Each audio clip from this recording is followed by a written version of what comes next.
2 से बैटिंग हो रही है, यानी बैट्समैन खड़ा है एंड 2 पे और बॉलर आ रहा है दौड़ता हुआ एंड 1 से। 6 गेंदें करा दी। उसके बाद जब नया बॉलर आया तो अब बॉलर एंड 2 पे आ गया और बैट्समैन जो है वो एंड 1 पे आ गया, जगह स्वैप हो जाती ना। क्यों होता है ऐसा?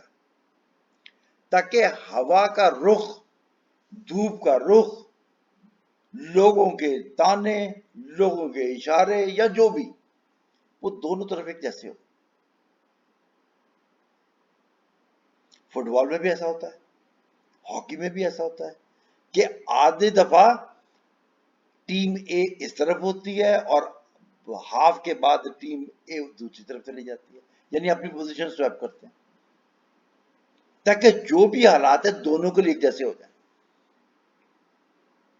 तो हम ये कह रहे हैं कि अगर रीजन ए और रीजन बी की डेथ रेट को कंपेयर करना है तो दोनों के हालात एक जैसे बनाने पड़ेंगे। हम ये कहते हैं कि हम रीजन ए के हालात वो समझते हैं जो बी के हैं, तो फिर देखें वहां पर क्या होता। एक तो एक्चुअल डेथ है ना, एक एक्सपेक्टेड डेथ कि अगर हालात वो होते, तो हम ये कहते हैं कि जब हम ये तब्दीली करते हैं, ये करेक्शन करते हैं, तो हम कहते हैं कि जो डेथ रेट आया ये स्टैंडर्डाइज्ड डेथ रेट है। कौन सा डेथ रेट है? Standardised. The crude death rates of 2 localities or in 2 occupations cannot be compared because mortality rates differ with age, sex, climate, occupation, etc. Aged people, even though well housed and well fed, die comparatively at a higher rate than the young people. Good climate is conducive to long life, whereas bad climate is injurious to health. Moreover, mortality is highest at the extremes of age, यानी ज्यादा बाबे या ज्यादा बच्चे। बचपन में भी मरने के इम्कान ज्यादा होते हैं, बिल्कुल छोटे बच्चे के लिए भी और बुजुर्ग आदमी के लिए। To eliminate such spurious effects, we compute what are called the corrected or standardized death rates. Standardized death rate का दूसरा क्या नाम है? corrected. अब स्टैंडर्डाइज्ड डेथ रेट कैलकुलेट किया, हमें ये तो पता लग गया कि स्टैंडर्डाइज्ड डेथ रेट हम क्यों निकालते हैं। अब देखना यह है कि स्टैंडर्डाइज्ड डेथ रेट कैसे कैलकुलेट होता है। स्टैंडर्डाइज्ड डेथ रेट को कैलकुलेट करने के दो तरीके हैं, एक को हम कहते हैं डायरेक्ट मेथड और एक को कहते हैं इनडायरेक्ट मेथड।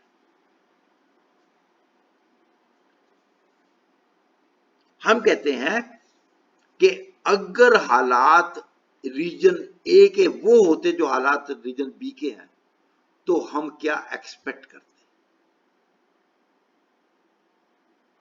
ठीक है। इसलिए हम पहले मरहले पे डायरेक्ट मेथड देखते हैं कि जो कि डायरेक्ट है। डायरेक्ट मेथड डायरेक्ट ही होगा ना। डायरेक्ट मेथड वो है जो आमतौर पे हम इस्तेमाल भी करते हैं और जिसमें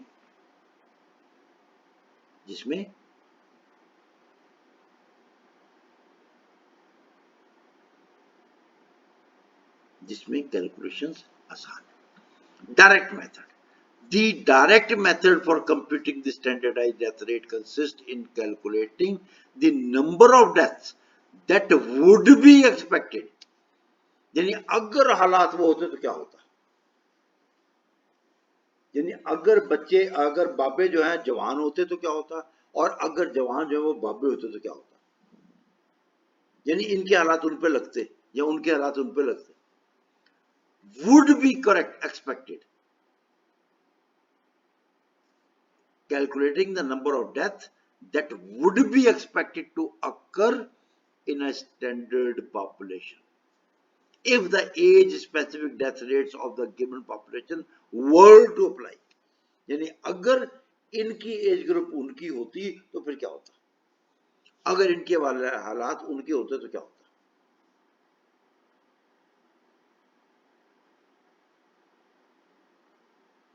असल में जो बात है वो एक्सपेक्टेड डेथ्स की है। तो हमने कहा स्टैंडर्डाइज डेथ रेट कैसे कैलकुलेट करते हैं, expected deaths in standard population divided by the total standard population. Formula कोई मुश्किल नहीं है, कॉन्सेप्ट है जो हमने बता दिया आपको। फार्मूला हरगिज मुश्किल नहीं है, फार्मूला हरगिज मुश्किल नहीं है। जो चीज मुश्किल थी वो कॉन्सेप्ट वो मैंने आपको दे दिया।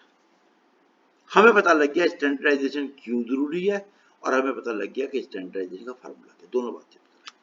और हमने कहा इसमें मोटी बात क्या है कि deaths that would be expected,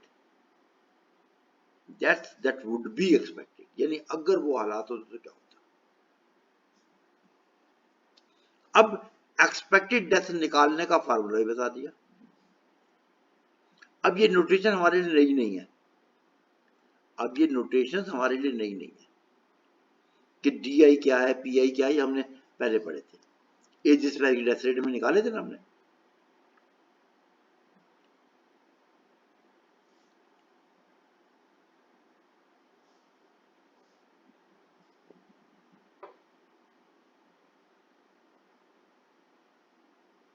अगर इसमें आप यहां अभी सिर्फ एज को शामिल किया, अगर एज के साथ आप सेक्स को भी शामिल कर लें तो फार्मूले में आई के अलावा एक जेंडर का भी आ जाएगा। ठीक है, स्पेसिफिकेशन जितनी जल्द चाहे कर ले, लेकिन हम सिर्फ एज के साथ इसको देखें। तो इसको समझने के लिए हमें कहां आना पड़ेगा, इस एग्जाम्पल पे जो कि ये है, ये डायरेक्ट मेथड की एग्जाम्पल है। कौन सी एग्जाम्पल, A3। ये कौन सी एग्जाम्पल है, डायरेक्ट मेथड की। ठीक है,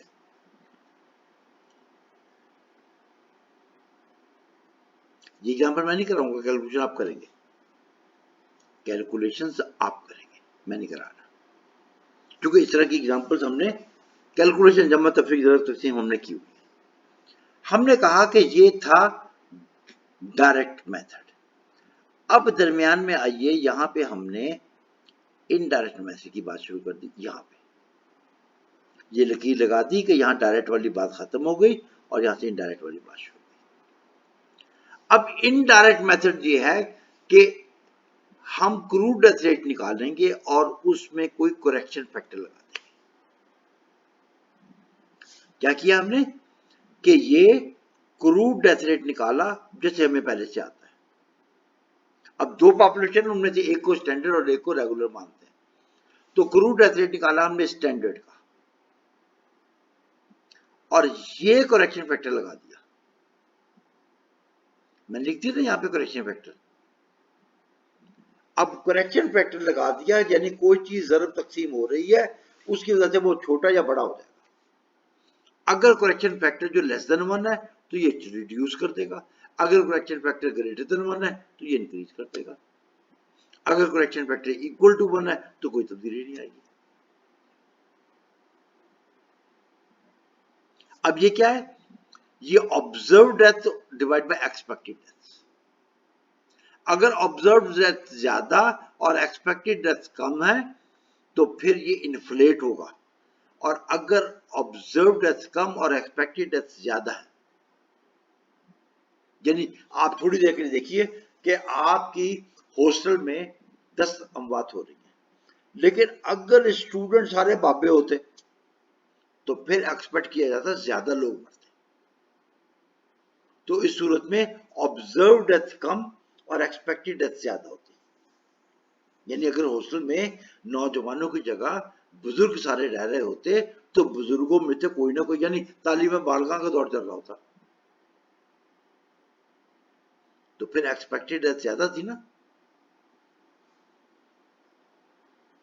तो दूसरा फार्मूला क्या है इनडायरेक्ट मेथड में, when the age specific death rates for two given population are not available or there are fluctuation in age specific death rates, we calculate it indirectly। अब indirect का भी एक एग्जांपल मौजूद, ये direct की example है। ठीक है, ये मैंने लिख दिया कि उसको हमने स्टैंडर्ड माना, किसको नहीं माना। ठीक है, अच्छा, ये पूरी तफसील की हुई है। ये इनडायरेक्ट वाली है।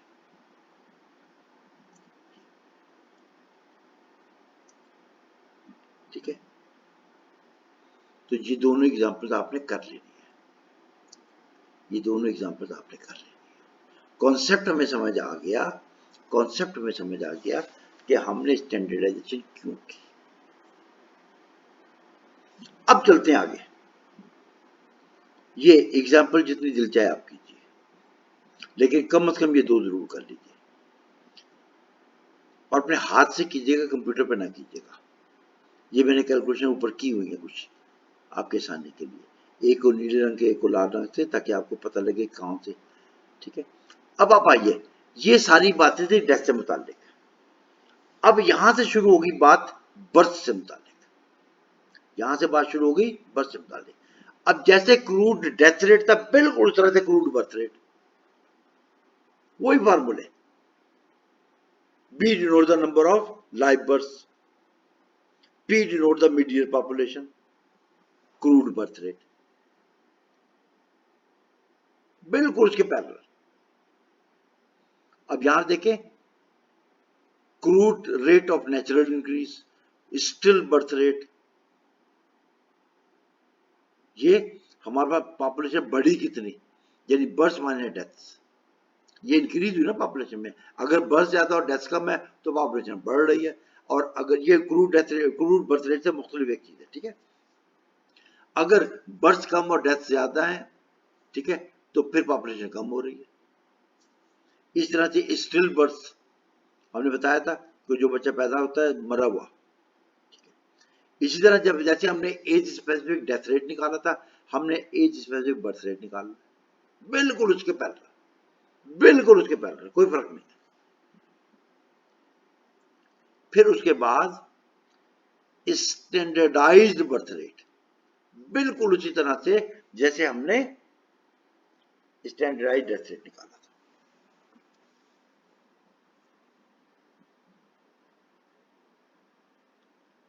यहां तक दोनों चीजें होंगी पैरेलल। यहां से A18 से नई बात शुरू हुई। हमने कहा ये फर्टिलिटी है। फर्टिलिटी का मतलब है एक्चुअल रिप्रोडक्शन, यानी बच्चे एक्चुअली कितने पैदा हुए।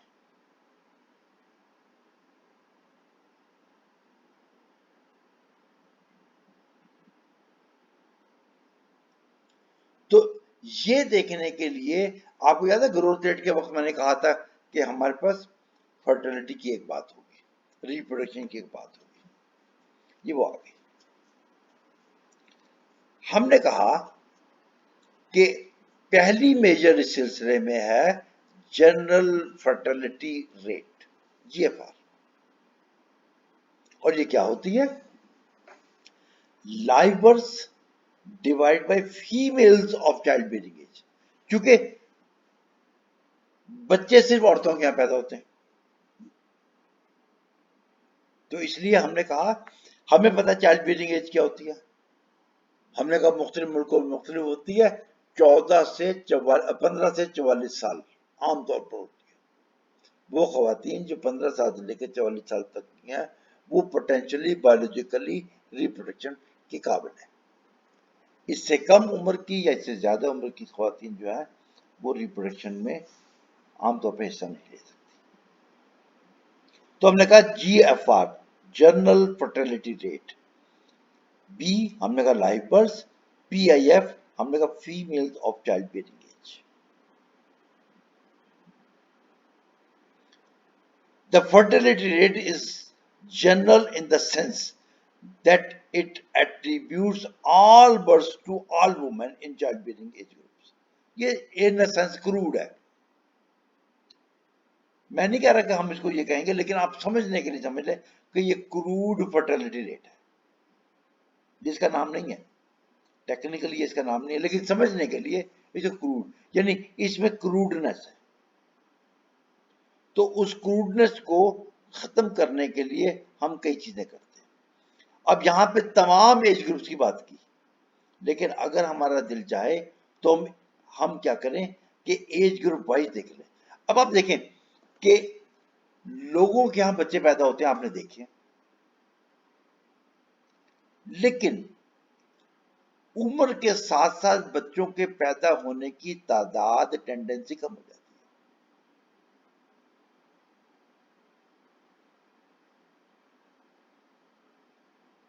शादियां होती हैं, शादियां होने के 2 साल के अंदर बच्चे पैदा हो जाते हैं, और 1-2 बच्चे पैदा होते हैं, उसके बाद बच्चे नहीं पैदा होते।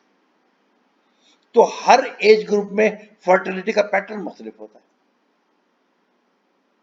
हालांकि हम ये कह रहे हैं 44 साल तक की खवातीन के यहाँ बच्चे पैदा हो सकते हैं, लेकिन 44 साल की उम्र की खवातीन आमतौर पर बच्चे पैदा नहीं करती।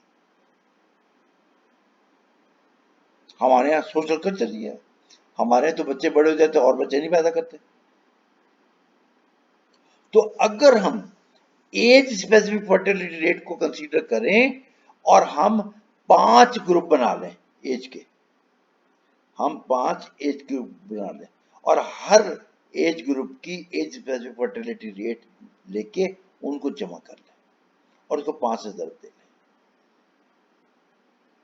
तो हमारे पास जो रिप्रोडक्शन रेट आएगा उसको हम टोटल फर्टिलिटी रेट कहेंगे।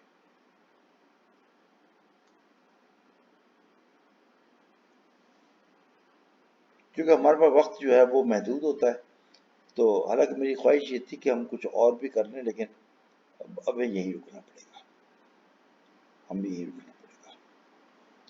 ठीक है, हम भी यहीं रुकना पड़ेगा।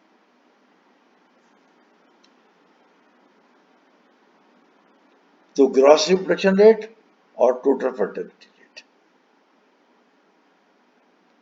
नेट रिप्रोडक्शन रेट में जाके हम रिफाइन कर लेते हैं चीजों को, लेकिन हम यहाँ पे रुक जाते हैं और देखें क्या होता है।